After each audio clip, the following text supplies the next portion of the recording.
Hello, fabulous friends, fans, and superstars. Welcome to Synchronicity Web TV. I am your host, Nadiya Shah, and this is your moment of synchronicity.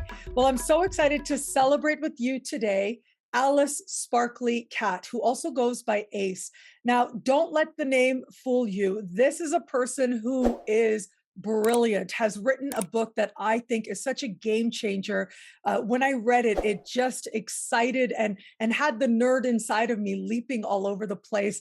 And her book is called Postcolonial Astrology.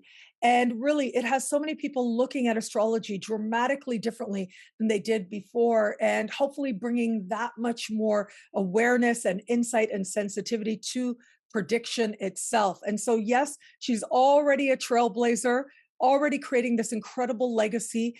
But Alice is also going to be at Synchronicity University. So, this is also really exciting. I'm so proud to have Alice speaking at the January 2022 speaker series, along with other brilliant astrologers. And right now, for a very limited time, just days left to choose your tuition rate, as low as just $5 a class, really an unheard of rate to learn from this caliber of astrologer.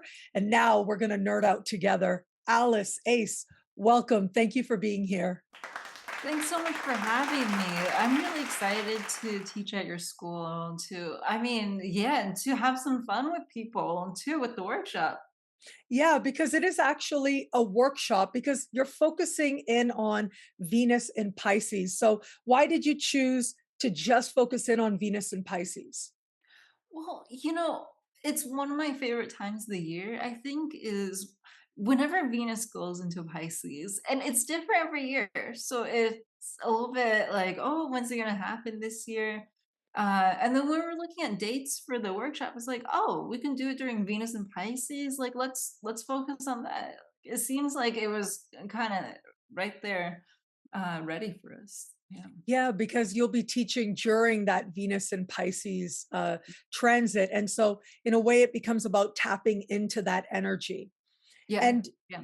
how do people connect that? Is there a way to connect that to their charts, or do you feel like that's an energy that we connect to in a more meta sense, in a larger sense, or both? I think the workshop, it's because Venus tends to follow the sun around, so it does, and then so it's more seasonal. It's a little bit more like after this winter, our bodies are waking up. It's the horniest transit of the year. Oh, So really? yeah, I mean, at least for me, it is. And Yeah. I love it. I love it. And so, where can I ask, like, where does Pisces fall in your chart? It's in my second house whole sign, first house Placidus. Oh, Yeah. wow. Okay. So maybe that's why it awakens the Venusian energy within you. But I guess no matter where it is, it can awaken Venusian energy.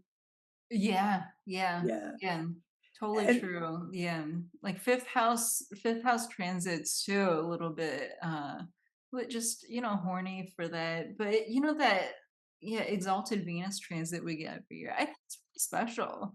And then, yeah, and a lot of the workshop is us being together during that transit. Uh, most of it is an activity that we're doing together about creating a erotic map and dictionary for ourselves. So just spending some time like with our bodies or imaginations, whatever turns us on, and kind of going into that slowly. So there's not really like any pressure, like, oh, you have to, turn yourself on right now or anything like that. It's just having that slowness and time to ease into it. yeah. Well, telling people they have to get turned on right now, for most people, that doesn't really work. It has the opposite effect, right? Yeah. And so it's good. You'll be guiding people through these different exercises as part of the workshop. And I know I'm really looking forward to it. It's going to be a different learning experience than what a lot of people are used to with webinars. I know I often teach webinars in different platforms and in different organizations. And yeah, it tends to get really studious. it is a Mhm. different thing to lead people to the wisdom within themselves. And it sounds like this workshop will be amazing at helping people to do that, which is when I think astrology really is at its best. One of my books is called Prayers to the Sky, and the subtitle is To Know and to Love the Planets More Deeply. And really, it's about understanding the myth, but also ceremony. And I consider it like astrological magic light. And so the reason I bring it up is because it sounds almost like what we'll be doing with Venus and Pisces during your workshop. It is like to actually experience the planet itself, to cultivate that personal relationship with the planet itself. It's magical. Yeah, yeah, and it very much feels magical, and to do with other people too, I think it's like a special kind of magic, because you can learn so much that's, like, outside of you. Okay, I really, really want to talk about post-colonial astrology. So we're going to jump into that. I know there's so much more we could say about Venus and Pisces, but I do want to talk about because, like I said, I think this book is so brilliant.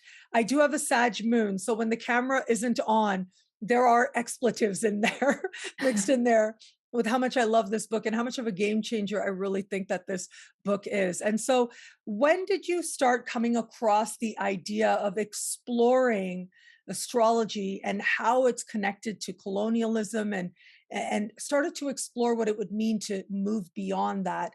When do you think this concept started entering for you? I guess when I started studying astrology, so yeah, like it would have been like 5 years before I started writing the book, and the writing process was a year. And what can you share some concepts? Because I remember certain things about, like, for example, Ptolemy. Ptolemy's Tetrabiblos is a book that I refer to a lot over the years because a lot of people consider it foundational to Western astrology. And it's interesting that I'd never noticed how it affirms a certain colonial vision within it. And can you talk about that a little bit? Yeah, because I mean, that was one of the things that really surprised me too, is that so many, well, I mean, the origins of race is actually cosmological. So it comes from religion and it comes from spirituality first, before like the whole idea of race as a science was even invented.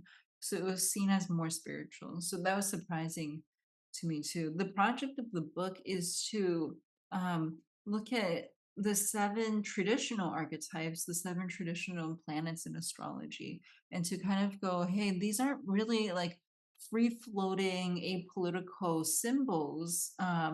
They have a history. And then when we treat them as apolitical, we're engaging in erasing some parts of that history and to really reconstruct some of that erased history or repressed memories that are under that symbol. So it goes through the luminaries and then it kind of looks at it with Saturn since they're oppositional in terms of the rulerships in the in the zodiac wheel, and then looks at Venus with Mars, Mercury with Jupiter. So it does that for each planet, and then it looks at it with the opposition as a whole too. So those are the three chapters. Yeah. And uh, can you talk a little bit about, well, a couple of things came up while you were talking. I was thinking about how you connected this whole idea of race connected to religion or connected to spirituality as an expression of a person, maybe where they are in terms of their spiritual place. And even that is very, it is very much limited to wherever that particular worldview arises from in the Mhm. world. And this idea of how you can't have astrology without the astrologer. And Yeah. so much of Western astrology, the astrologers themselves, uh, came. We think about Ptolemy, for example. He was Syrian, but he wrote in Greek, and so that area of the world has its own cultural affirmation. And so it would sort of set itself apart from people who maybe are different in some way. And that would show up in terms of how they're understanding not just spirituality and the spiritual place of different people, but also the planets themselves. I think that is so fascinating that they did that. Now, do we see how see it based on your writing, but how far back does it go? This idea of putting yourself, a certain race, a certain ethnicity, higher up or closer to God, if you will, than others. That sort of a hierarchy. How far back do we see that? That's a really hard question. Yeah, because race is a really relatively recent invention, but then hierarchy has been around for a lot longer. So I'm thinking about what you're saying with, well, I mean, a lot of just what we know about astrology, like the recorded stuff, is made for kings and people who have a lot of power. But I'm sure there's a lot of other things going on too. And then that's kind of exciting. So it's like, I mean, yeah, dominance has been around for so long, probably, but then it's always kind of like coexisting with other ways to live together too. Um, but Yeah.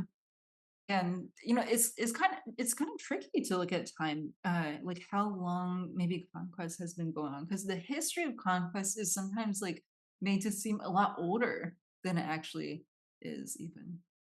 Wow, the history of conquest is seen to be older than it actually is. Isn't that interesting? Can you talk about that a little bit more? Like, what do you think that ancient societies, maybe they weren't as caught up in conquest as much as we think? Well, I think they were, and the reason why was because they had to like mine for precious metals, actually. So yeah, I mean, that was part of their economic system, or a lot of them, not all, like all ancient societies, but a lot of ancient societies were having to mine for gold. So that was a part of it. But I guess what I was thinking about was like when you think about the origin of the West, like it's such a recent invention, but then we think of it as like Greco-Roman, and that feels a lot older. But it's actually a lot more recent than it seems. Wow. And so it's more in Greco-Roman times that we see this type of, world dominance, conquest type of psychology start to set in, where people really start to idealize those that go out into the world and conquer foreign lands and foreign places that much You more. definitely see in those empires. I think earlier too, like yeah, Persia Empire, Genghis Chinese Khan. Empire. Yeah, I'm thinking Yeah, about, and then uh yeah, and Genghis Khan was a little later, I believe. And then yeah, what's it? Assyrian. Yeah. I think yeah. Egypt was a little different, however, I'm not sure about. And so, how does all this show up in terms of astrology? Like these Mhm. different waves of, how human beings separated themselves or conquered others and who became the victor and who wasn't. Um, how does astrology fit into all of that and the influences of modern astrology today? Yeah, and I think all of these conflicts are embedded in the meanings of the different symbols in astrology and how we use them too. Like even just the idea of rulership, like a planet having like ownership over a region in the chart, and then kind of being a landlord too is yeah, it's I mean it's really interesting that we use that. And like there being this idea of exile, being this idea of where you belong. Yeah, because a lot of people talk about the gender stuff, and gender is a part of colonialism. But there's a lot of other things that are kind of embedded in the language system too. And so that's so fascinating because as you were talking about like gender roles and gender, how that plays out in astrology, yeah, I'm thinking about how some signs are masculine, some signs are feminine. It's like so based on a duality. But then you also think about like the planets that embody goddesses, and they are holding up the ideal of a certain vision of what a woman is, right? Yeah. Like Venus is super feminine and she attracts, and that's her power, that's her superpower, is that she's able to attract and have all these male gods just fawn all over her. And then the moon, that's like the mom goddess, Yeah. right? That's the other vision of womanhood. And I guess that's it. Yeah. As far as the major, especially the seven major astrological planets, the traditional planets. And Yeah. yeah, those are very specific visions of what it is to be a woman. Yeah. And even the moon, I found out while researching, is like it was originally a male too. So it was like it was just Venus. Yeah. Isn't that fascinating? So the moon for a long time was conceptualized as a male archetype. Yeah. Yeah. Wow. And at some point it switched because the more nurturing, motherly part of the moon started to dominate, or? I'm not sure. Yeah. Yeah. I'm not Mhm. sure why it switched genders so much, but I did find out that it was originally like these three male gods because the moon's phases, but then like they became feminized for some reason. Uh, it's interesting also because I'm reminded of very recently I went on a tour of the Archaeological Museum of Mexico. I, Yeah. I think that's the name of it. Yeah, the National Archaeological Museum of Mexico. And it's very Aztec, right? And it has like a lot of original symbolism. And my friend Yuridia Robles, I co-wrote a book with her called Mayan Astrology, and she knows all about the astrological symbolisms of these indigenous civilizations, Mayan and Aztec and Toltec. She was hired for years. She worked for the Mexican government and she documented all of this. She spent extensive time at all these different archaeological sites. And so it was such a treat to go through this museum with her. And she was saying how Venus, like the planet Venus we look at, to the Aztecs was conceptualized as male. It was a god of war, Mm. but it became the moon that became symbolic of Venusian qualities themselves. And so Oh. it's interesting how, in different cultural contexts, really, just like I said, you can't have astrology without the astrologer. Mm. It's like whoever you are, your own worldview, you imbue that into the sky. You Yeah. imbue that onto the planets. And that's individually, certainly, but that can be culturally and historically as well. Yeah. Completely, yeah, and it's a lot of it's cultural. And then, yeah, because I think, yeah, you used to believe that we have certain traits that are like biological, but then it was found that it's actually not biological at all. It's completely cultural. Yeah, it's like it's our nurture, right? Nature versus nurture. A Yeah. lot of it comes down to nurture. I mean, you Mhm. think about how many people are born with basically the same charts, Mhm. but because of where they're born in the world, they just don't get the same opportunities as others. Yeah. I very recently I had a talk on it was basically on how astrology became new age, how and Alan Leo, and how his work helped basically astrology to find a new home after I the saw that talk. Yeah. yeah, so it Yeah. was just a few Mhm. days ago I had that talk, and it was so interesting, and it's always so rewarding to speak to other astrologers as well and to present to them. But somebody asked like about fate and free will and how that plays into it, and how there are many astrologies that really affirm the free will of people.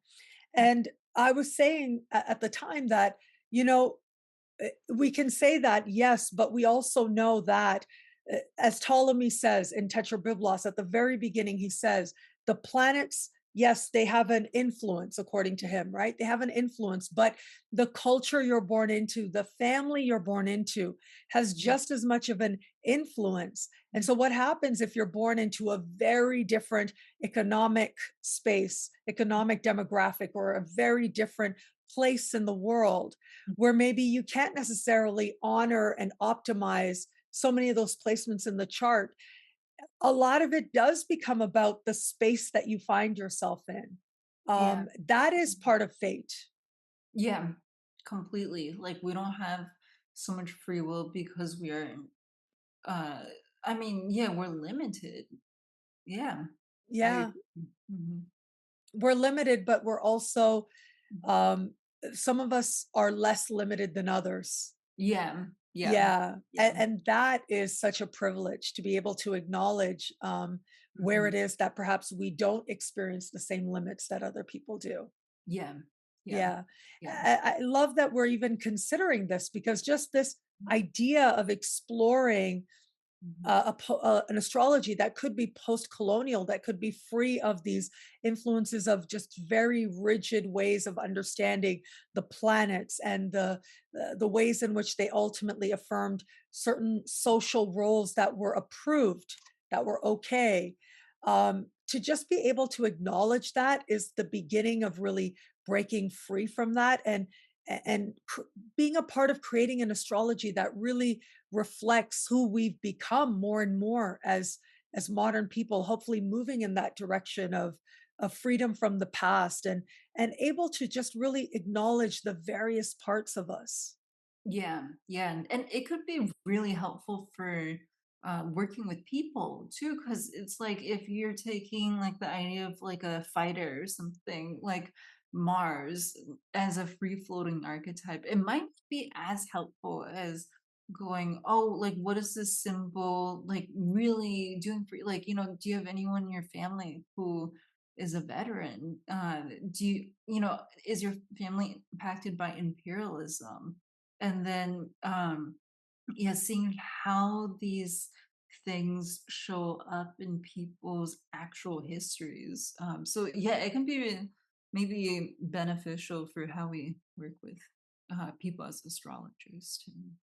Yeah. And hopefully that we can be part of helping astrology to evolve. That's, I think, really exciting. And I think that your work has really led the way in many ways to encourage people to think beyond just these very rigid ways in which many of us have taught to look at the planets.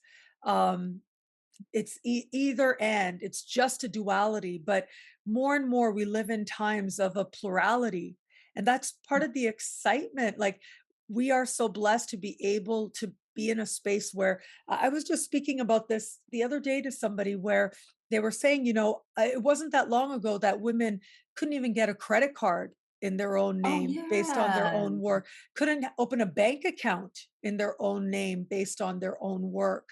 um, just that is a leap in equality, leap in a direction of Right. honoring the humanity within an individual rather than strictly saying, no, you were born in this social location, you were born in this gender, you were born in this ethnicity or whatever. Therefore, these are the only boxes available to you.